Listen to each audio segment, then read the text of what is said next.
മണ്ണാർക്കാട് നായാടിക്കുന്നിൽ യുവാവ് വിഷം കഴിച്ച് ആത്മഹത്യ ചെയ്തു.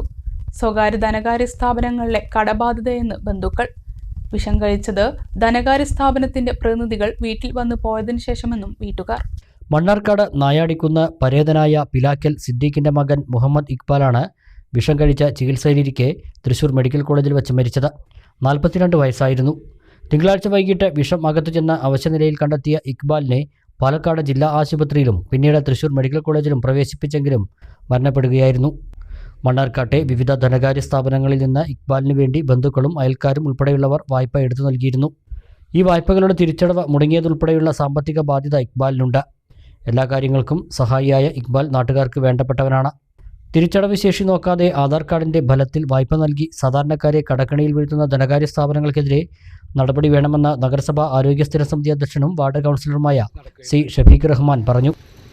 അതിലേക്ക് ആത്മഹത്യയിലേക്ക് നയിച്ചത് എന്ന് ഇപ്പോൾ പറയപ്പെടുന്നത് സാമ്പത്തികമായിട്ടുള്ള കുറേ പ്രശ്നങ്ങളാണ്. സാമ്പത്തികമായ പ്രശ്നം എന്ന് പറയുന്നത് ഒരുപാട് മൈക്രോ ഫിനാൻസ് സ്ഥാപനങ്ങൾ, ഒരുപാട് ഫൈനാൻസ് സ്ഥാപനങ്ങളിൽ നിന്ന് ഒരുപാട് പണം പലിശക്ക് എടുത്തുകൊണ്ടുള്ള എന്തൊക്കെ ഒരുപാട് തിരിമറി കാര്യങ്ങളൊക്കെ നടന്നിട്ടുണ്ട് എന്നുള്ളതാണ് പറയുന്നത്. അന്വേഷിച്ചപ്പോൾ നമുക്ക് മനസ്സിലാക്കാൻ കഴിയുന്നത് ഒരുപാട് സ്ഥാപനങ്ങൾ ഇവിടെ ഈ പ്രദേശത്തൊക്കെ യാതൊരുവിധ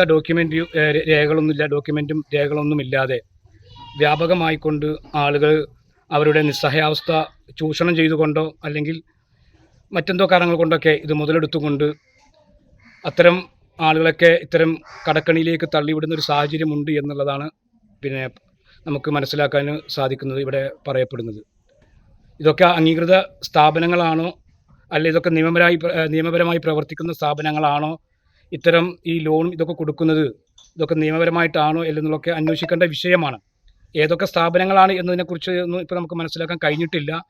ഇന്നലെ ഈ ചെറുപ്പക്കാരൻ മരിക്കുന്നതിൻ്റെ തൊട്ട് മുമ്പും ഏതോ 1-2 ആളുകൾ വന്ന് അവിടെ പലിശയുമായി ബന്ധപ്പെട്ടുകൊണ്ട് ക്യാഷ് അടക്കാൻ പറയുന്ന സാഹചര്യം എന്തൊക്കെ അന്വേഷിച്ച് വരികയും വീട്ടിൽ സംസാരിക്കുകയും ചെയ്തു എന്നൊക്കെ പറയപ്പെടും. അതിന് ശേഷമാണ് ഈ ചെറുപ്പക്കാരൻ ആത്മഹത്യ ചെയ്തത്, അതിന് മുതിർന്നത് എന്നൊക്കെയാണ് പറയപ്പെടുന്നത്. അതുകൊണ്ട് ഫസീലയാണ് മുഹമ്മദ് ഇക്ബാലിന്റെ ഭാര്യ. മുഹമ്മദ് അൻഫൽ, മുഹമ്മദ് അജ്ലാൻ എന്നിവർ മക്കളാണ്.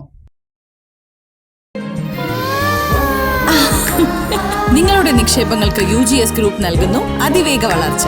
UGS ഗ്രൂപ്പ്, സ്വപ്നങ്ങൾക്ക് വിശ്വാസത്തിന്റെ കയ്യൊപ്പ്.